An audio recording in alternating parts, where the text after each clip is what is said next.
Czechast, a podcast in English about Czech and Moravian society, history, culture and economy.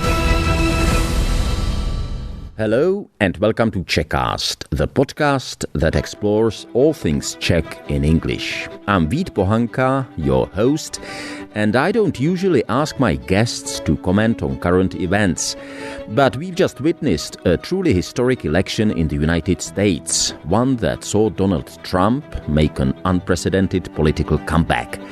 I think it is impossible to ignore it, even from a Czech perspective. According to the most recent US census, around 1.5 million Americans identify with their Czech roots. And while there aren't any specific figures on how they voted, this community seems just as divided as the country as a whole.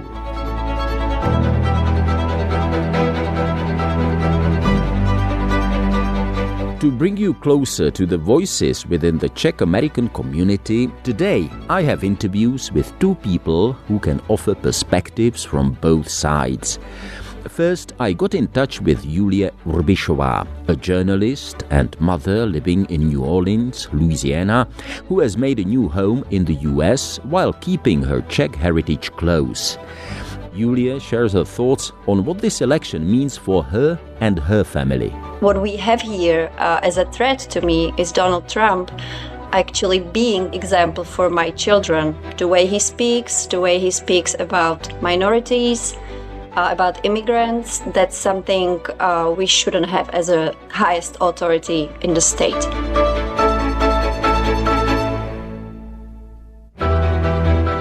So far, I've never featured an interview on Czechast that I didn't record myself. But for the sake of authenticity, I've decided to make an exception. Thanks to my colleague and Czech radio correspondent in the United States, Pavel Novák, I'm bringing you an interview with George Macek from Houston, Texas. When asked who he thinks has the better plan to address America's economic and social challenges, George doesn't hesitate to share his views. Clearly Trump does, because he has a plan. I haven't really heard much of a plan from his opponent, Vice President Harris.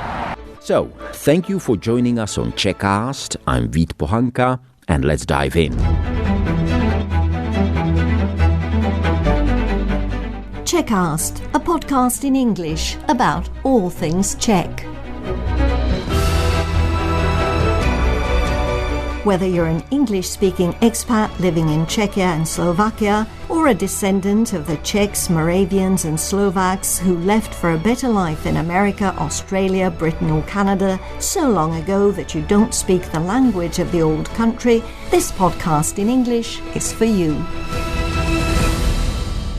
Julie Urbišová, a Czech journalist who settled in the United States in 2008, spoke to Czechast from New Orleans shortly before the election day. Okay, so I think each elections are important, and no matter if it's on local, level or the presidential level. And of course, this year it looks like it's very, very important elections. Like somebody just asked me the other day if we are actually going to vote for the, if we're going to defend the American democracy in these elections. I would say yes, I believe so.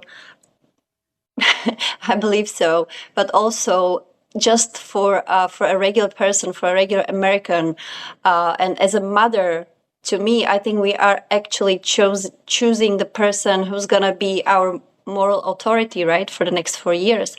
And if I'm thinking about that, what we have here as a threat to me is Donald Trump actually being that example for my children. The way he speaks about minorities, about immigrants, that's something we shouldn't have as a highest authority in the state. Just as a reminder how important maybe these elections are also, I was listening to a local radio last night on my way home, the local NPR station. It was just like a music program playing different kind of songs, jazz songs, or different kind of like songs with patriotic lyrics. And as the speaker was finishing his show, he said it really nicely. I really like that, and I would like to mention it today. He says, each elections are about power, right? Like the politicians, they need the power. That's what they want from the elections, and we as people, we have the power to vote. So he said, okay, show your power, people, and go to vote and go for democracy and freedom. You know, Julia, people are saying that America is divided as never before. What do you think about that? So I would say yes, and I would say also I don't know, because I'm only here I have been only here for 15 years. So I don't really know if it's only the situation in last, let's say, 2 elections when we, feel the rhetoric is becoming a little more aggressive. But also, to me, it's not just, about the presidential candidates. To me, it's like a really crash of 2 different values, of two different groups of like people with completely different values. And that's on one side, it's the conservative people who are very excited right now, who think that that's what America should look like. And we see it in Louisiana very well, because we have elected the new governor recently, who is fully Republican and who is very conservative, and who has been signing the laws that are sending the state to different values that we were used to a couple of years ago. I mean, Louisiana was always a Republican state. I'm not saying that. But generally speaking, we can see how the conservative Republicans are taking over. And that's that part, On the other side, what I see this year, what I think is different is a big group of women who are upset, who are disappointed, who are sad, who are scared for their future and the future of their daughters, because the abortion laws, the ban of abortion, is just something very scary. And it's not just about abortion, it's about women's rights in general. I've been listening to news, for example, of those ladies who were fighting for those rights in 70s. And they were, telling to the reporter, this is unbelievable what we are living now. I cannot believe that we are back here where we were when we were young. And now we have to fight for our granddaughters' rights again. So this is the biggest change that I see in my, 15 years that I'm here. Like, I've never seen so many women who are really scared and who are questioning what is going to happen with our daughters if something happens, because I don't know if Czech listeners know, it's not just about abortion, like something happens, okay, I need abortion. It's not about that. Like, those states are banning abortion in case of rape, in case of incest. So it's becoming really, really hard on women this year. And I think there is this big group of women who are really trying to be loud, who are trying to educate not only their families, but big communities around them, what actually can happen in the future. Okay, I do understand that that is a problem for women in your state of Louisiana and some other, mainly southern states, right? But do you think that the federal government might become more involved in limiting access to abortions under President Donald Trump? I mean, this is enough for me. This is already affecting us so much. You can see that those women cannot have their own choice. They cannot have their own choice. The doctors, are being threatened to be put in prison if they help a woman in need. So to me, it's a very, very big topic. And it's like an exclamation point to me. And I'm just questioning now if Donald Trump is gonna pick another, you know what I mean? What's the word? Yes. What's their name? Justices? If court, yeah. Yes. Then we are really questioning what else can happen, like how far it can be. Of course, they wouldn't take, like, let's say, women's right for elections. Like, of course, that would not happen. But just to live in the atmosphere of the fear as a woman, that fear that you cannot go to your doctor and ask him for help if you need that. That atmosphere is really overwhelming right now.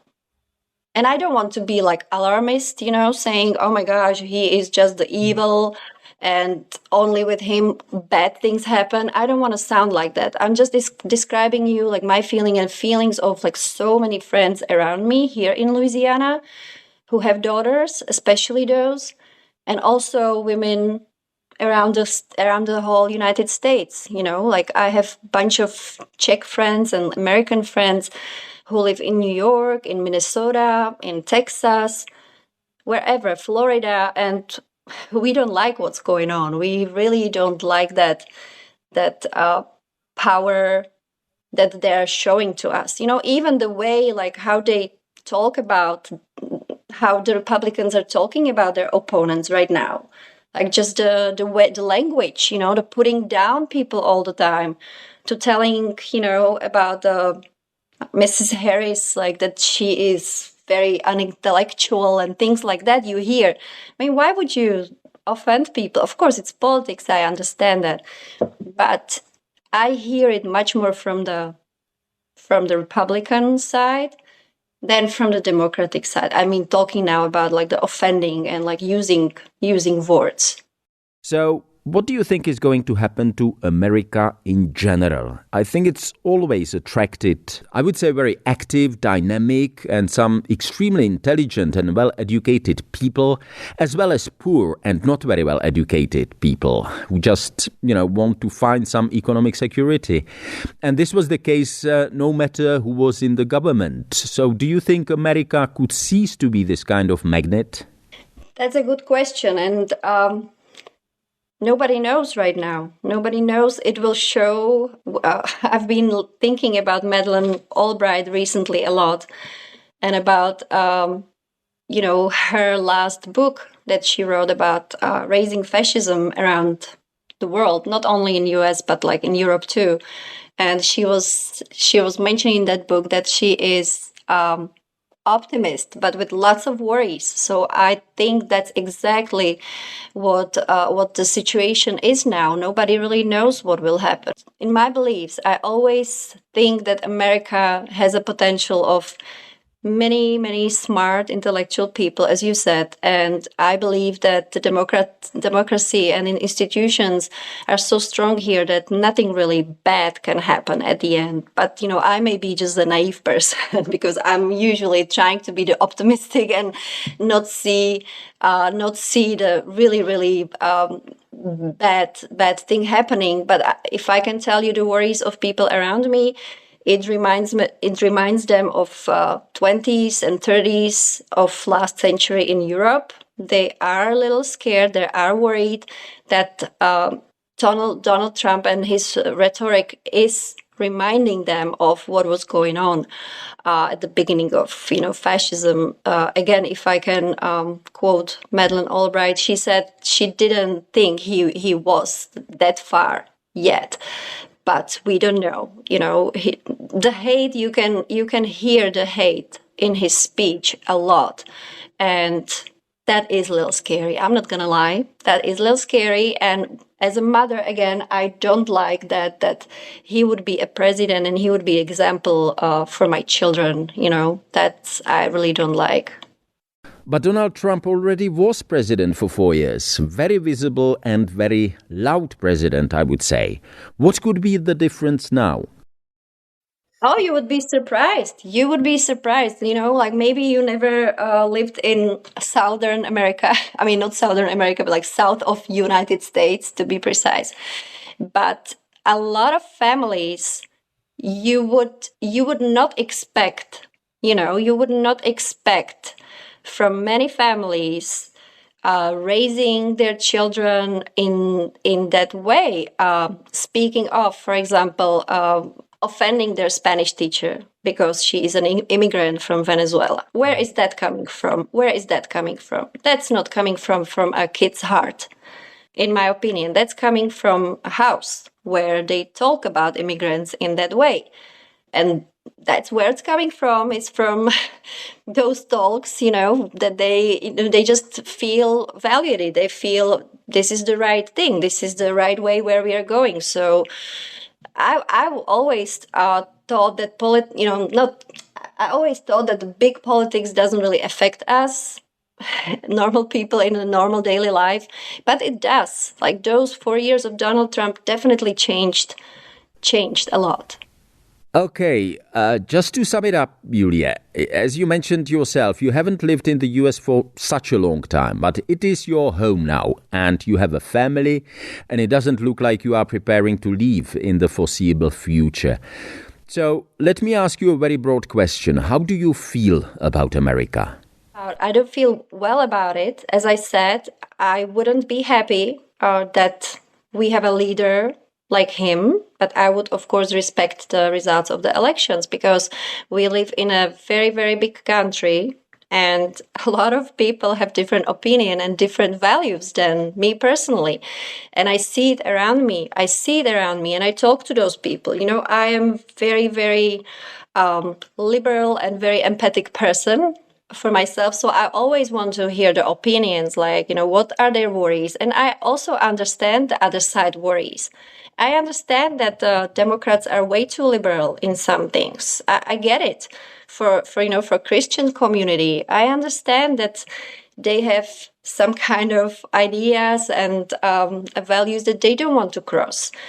Maybe the Democrats need to communicate them a little better. Maybe we need to really try to make compromise more inside. But that's what I'm trying to say is like, to me, I know that this will always be my country, same as I consider Czech Republic my country. I have 2 homes, and I will just try to talk to people and educate them. And if we have, conversation, I will try to actually tell them, look, this is how things are. Please, let's read this book. Let's educate yourself on stuff. And that's my big wish for American society. I wish that the children had more history classes, because from my experience, what they learn in history classes is American Revolution over and over, Alexander Hamilton, Thomas Jefferson. We all know that. We've been studying it for 4 years with my older daughter,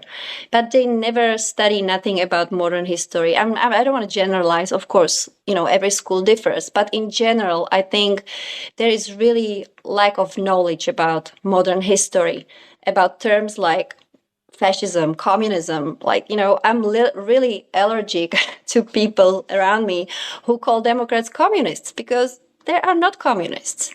I lived in a communist country, not for too long. I was too little, but I studied a lot. I speak as a journalist and documentarist. I speak to tons of people who lived through it, who really lived through the communist regime. And this is not what it is. So that's just my personal wish. And I think that would help to everybody around the whole world. This is not just about America. Like, we need it too in Czech Republic. We need to study more about recent history so the history doesn't repeat.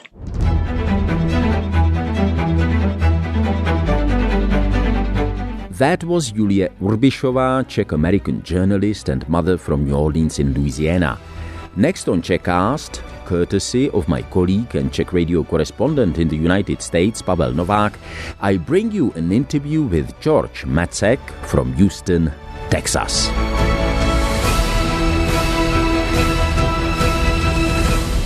So, are you afraid of some influx of immigrants in the United States? Why? Well, the influx of immigrants right now seems to be a mixture of the most poor and uneducated immigrants on the planet, and I just don't see how that is a benefit to the United States. Immigrants are fine. I mean, send us some German rocket scientists, but we just don't need people who aren't even literate in their own language, much less, in English. That's the problem. And they could cause any problem in this country because the system, health system and educational system is not prepared for such a big amount of people. Well, clearly they're not going to have a way to make much money, which means that the state is going to be paying the health care. If one of them has an accident or gets sick, who's paying the hospital bill? Well, the state is paying. So it's going to be a huge expense. And of course, education, housing, all of these expenses are going to fall on the state. And that means it really falls on the people through taxes. So is it fair that all of the people who have been working here should pay extra taxes for people who are coming into the country essentially illegally? Or not essentially, they're actually coming in illegally. In what condition are today United States? Is it a health country, or is it a country with problems, or a country with huge problems, issues? I think it's a country with a lot of challenges. We've got not only the immigrant problem, we've got a crime problem. We've got some real macroeconomic problems with our $33 trillion debt. There's some obstacles that we're going to have to deal with going forward, and somebody better figure out the solution really quick. So who has the better plan to solve this situation? As in the presidential election? Yes. Clearly Trump does, because he has a plan. I haven't really heard much of a plan from his opponent, Vice President Harris, other than she wants to raise taxes a lot. And I would ask you, name a country that got prosperous by taxing its people really heavily. You take the money away from people, you don't make their country richer. So, that's really not a solution. The solution is to make the economy better. And I haven't heard anything from her as to how she'll do that. So, would you agree with the solution of this immigrant influx to build the barrier on the border? We are in Texas, so you are a country, you are a state which is bordering with Mexico. So, is it solution to have a really steady barrier? Yes, barriers do work. The Chinese built a barrier a few thousand years ago. There's a barrier around most of the major buildings in Washington. So if barriers don't work, then why are there lots of barriers? The barriers do work, and they're there because, you want the people to go through the normal ports of entry so that they can be registered as they come in. Otherwise, you don't know who's coming in. It could be some guy that just killed 3 people, in another city. So you've got to have some control over who's coming into your country. Also, remember when we had lots of immigration in the early 20th century? People would come through Ellis Island in New York, and they were screened for diseases, as well as criminal records. My wife, who is Czech, for her to come to this country after we were married, she had to go through a whole battery of medical tests, police checks. She needed a Czech police record, Interpol. Everything was checked before she was allowed to come in as my wife. And yet these people who are coming across the border now, none of that applies. There are no health checks, there's no police checks, there's no checks whatsoever. Because they have no ID. So they can say, my name is, Jan Sikora. You don't know. Or they can say, I'm Pepe Gonzalez. You don't know what their name is because they have no documents. So they're anonymous. There's no way to know if that guy is an escaped criminal from another country. You were speaking also about another issue, which is rising crime. So do you think that the rules of holding a gun, of keep a gun, should be tougher, or the status quo is okay? That's a tough question. The status quo has always worked until you start to get very irresponsible people. And remember, the gun doesn't kill people, it's the person pulling the trigger. So if you have irresponsible people, you're going to have these sorts of gun crimes that are happening. I don't think you can put the toothpaste back in the tube. There's so many millions of guns in the United States, you can't undo that. So the best thing you can do is just to try to fight crime and educate people on how to use guns and try to restrict criminals from using guns or having guns. But, let me point out something. Cities and states that have extremely strict gun laws typically have more crime and more shootings than states like Texas, where it's very easy to get a gun. Because in Texas, you don't know who may have a gun sitting right next to you. Whereas in some places, in New York or whatever, no one's allowed to carry a gun. So it's much easier for criminals to do their thing than in Texas. Because, there have been cases where somebody tried to commit a crime and there was a Texan with a gun who stopped the crime or stopped the shooting, stopped some murder going on. So, it's... Sometimes if you have more guns, you have less crime. That's sort of a paradox, but that is actually kind of the way it works. Do you have a gun? No, not with me. No. I have no, unless I feel extremely endangered, I'm not going to, I have seen no reason to carry a gun. I know people who carry guns. Frankly, it's a big piece of steel hanging on you that you got to carry around, and I don't want to do that. Now, if I thought things got really dangerous, maybe I would, protect myself or my wife, but I don't see any need to carry a gun. Hopefully I don't ever see a need to carry a gun. Texas was also one of the states which immediately after the Roe Wade was overturned, so introduced tougher rules for abortion. So should be guaranteed on the national level some accessibility of abortion, or each state should decide on its own territory about this issue? Well, it has to be on each state, because there's no power granted to the federal government by the Constitution that would give the federal government the right to pass a national abortion law, believe it or not. That's what the Supreme Court recently ruled. They said, hey, Roe Wade is unconstitutional. The federal government doesn't really have that power. That power is reserved to the states vis-a-vis the 10th Amendment, which says the states get to do whatever they want. We used to joke when I was a kid, some of these southern states like Mississippi, or I hate to pick on a state, or Alabama or someplace, girls could get married when they were 14 years old, in those states. But you couldn't do that in Texas. But that was their laws. They all had different laws. And so, the states get to do what they want to do. And, so if a state wants to have abortions, fine. If they don't want to have abortions, fine. If they want to have something in between, like kind of sometimes abortion, sometimes not. Certainly, I don't think there's a reason to have an abortion, as some states think, literally the moment the baby is being born. To me, that's murder. If some girl accidentally gets pregnant, you can have abortion, but don't wait till literally it's 3 days before the birth and you get an abortion. And also, let me remind people, birth control is almost free in this country.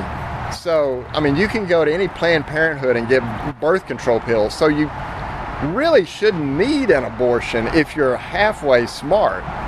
Do you believe that the last elections in 2020 were regular and fair, or they were rigged, as Trump says? The evidence that I've seen suggests very strongly that the election was rigged. Look, there's videotape of vans coming in at 3 o'clock in the morning offloading ballots. I've seen closed-circuit TV videos of people in the middle of the night stuffing ballots into drop boxes. There's a mountain of evidence, statistical evidence, that would demonstrate that the election had to be rigged, because the normal vote flows could not have happened in that sort of a sequence. So yes, was it rigged? I would bet most of my money that it was rigged. you are educated man, you are really wise man, you were entrepreneur, and you worked in finance, and so you are oriented in international affairs. Do you think that the United States should be engaged in that situation and that events which are now happening in Ukraine, simply in Ukraine-Russia war? You know, I know that's a tough question. First of all, let's look at what happened. The Ukrainians are sitting there, and suddenly Russia sends across the border thousands of tanks and soldiers and attacks Ukraine from within. So think about this. What about Poland in 1939? The Germans marched into Poland. Well, should the United States have said, sorry, you know, that's between Germany and Poland, it's between Germany and the Czech Republic, it's between Germany and France and England, we're over here, had we had that attitude, what would have happened? Europe may be all German today. I think that may be part of the thinking, hey, do we really want Russia to consume Ukraine and maybe keep consuming Europe? You know, who knows? It could be the same scenario as Hitler rolling across Europe. Could Putin roll across Europe himself? Once they do that, it's too late. And in a world with nuclear weapons, then it's really too late. So I don't know. I will say this, we could have done a whole lot more to either prevent this war or to stop it very early. And I think there's an effort by our military industries to prolong the thing so they can sell as much, armament and ammunition and goodies as possible to make as much money as possible. So it's in their interest to just keep the thing kind of going along, to keep selling as long as possible all of this, military hardware and ammunition. All right, they sell it to the United States. The United States, we send our old stuff over there, but it's the same idea. I think it's just, as they say, follow the money. George Macek, it means that you have some Czech roots. Yeah. So where are your forefathers coming from? So my great-grandfather, that's the Pradedeček, and great-great-grandfather were millers in Moravia, in the villages of Zajvořice and Lutonina. They came to Texas in 1881, and then in 1891, the brothers and others came to settle in Texas and were farmers here. Lots of the Czech people in Texas are from Moravia, particularly the area around Zlín and Vsetín. For some reason, that area and the Vlaši came to Central Texas, and I'm part of that group, I guess you could say. Your wife is from Brno. My wife is from Brno. And you spent also some years in Brno. Why? Well, what did you do there? It's interesting. In 1989, I was finishing my graduate school degree in business, just as the end of communism happened. And so there was a big idea that we should help Central Europe, Eastern Europe, get back to the market economy that they had prior to 1948. So a group from Dallas established the Brno-Dallas Sister City connection. And I went to Brno, met everyone, and was so impressed by everyone that I decided to move to Brno to help establish connections between Czech companies and American companies.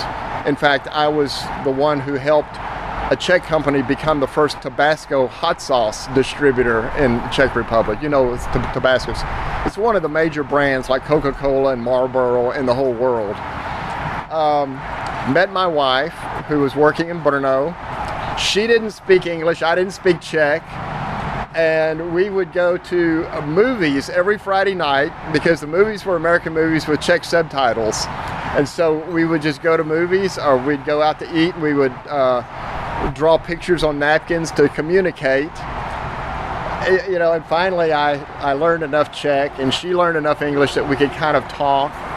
And of course her English is way, way better than my Czech at this point. But I still call her mother, my mother-in-law, whom I have to refer to as Ahoy neúžasné štíně moje. And we were married in the Red Church in Brno on Husova, which is the evangelical church, because I'm Protestant, she's Catholic. Catholics wouldn't let me get married in Petrov, so we picked the Red Church. Had the reception at the Grand Hotel there in Brno, and then later moved back to Houston.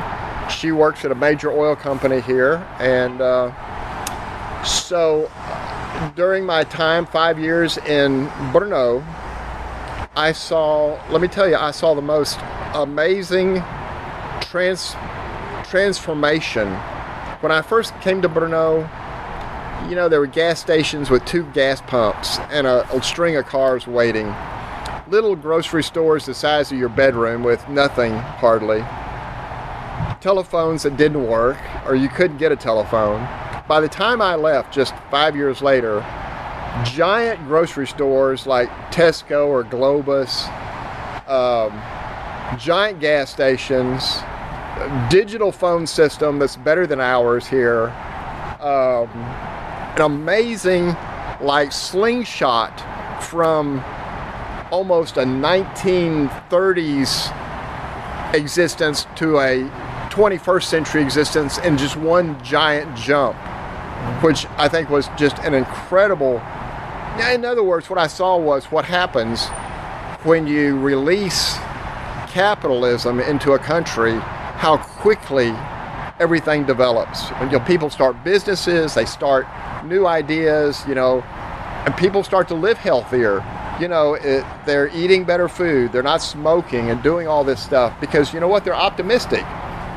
They're thinking, hey, I'm going to work hard and someday maybe I'll get that big Mercedes or, whatever they want. In the communist days, you're not going to get the big Mercedes, so nobody cared. But today, got this optimistic future. That's what I saw. It looks like you like Czech Republic a lot. What part, or is there a part in your heart of the Czech Republic? It means that it's the part of your soul, of your heart, is it your second fatherland? Yes, absolutely. It's interesting when I'm there. It's almost as if everyone looks like one of my relatives. I see people and it's like, God, that guy looks like Uncle Johnny, or hey, she looks like my aunt, or everybody just. It's almost like a family. And like the food I grew up with. I had an aunt, and when she would cook sauerkraut, of course we all ate sauerkraut sausage. She called it Texas caviar. Hey, I have to have some more of that Texas caviar. It was a big bowl of sauerkraut, but she called it Texas caviar. And so yes, I feel really at home. In fact,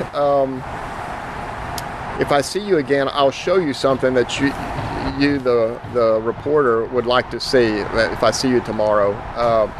But yes, I love the Czech Republic. In fact, my wife and I are almost thinking about going back in retirement. I understand that from the ambassador, Mr. Stashek, that there is a chance that they're going to change the law so that people whose great-grandfather, right now it's just back to grandfather, but if they go back to great-grandfather, I could, get a Czech passport. So it's possible I could become a Czech citizen.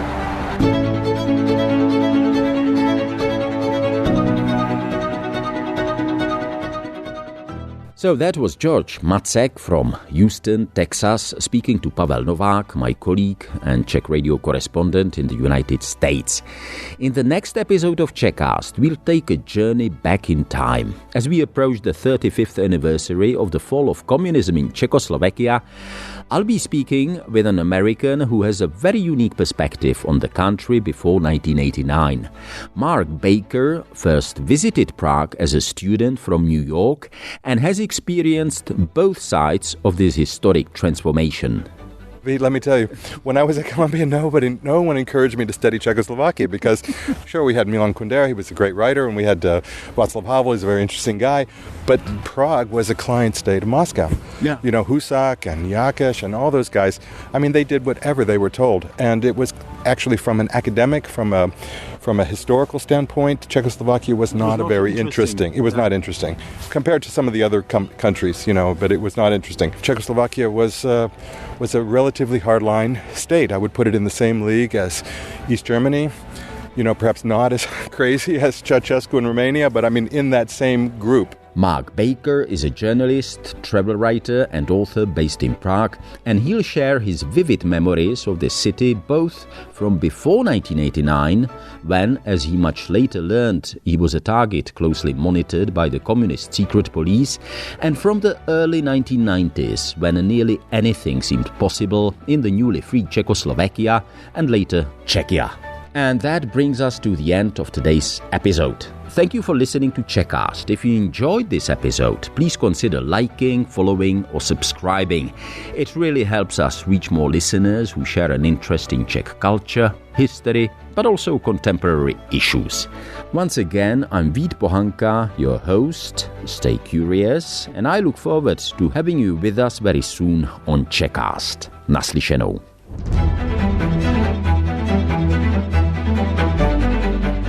Czechast, a podcast in English about all things Czech. Whether you're an English-speaking expat living in Czechia and Slovakia, or a descendant of the Czechs, Moravians and Slovaks who left for a better life in America, Australia, Britain or Canada so long ago that you don't speak the language of the old country, this podcast in English is for you.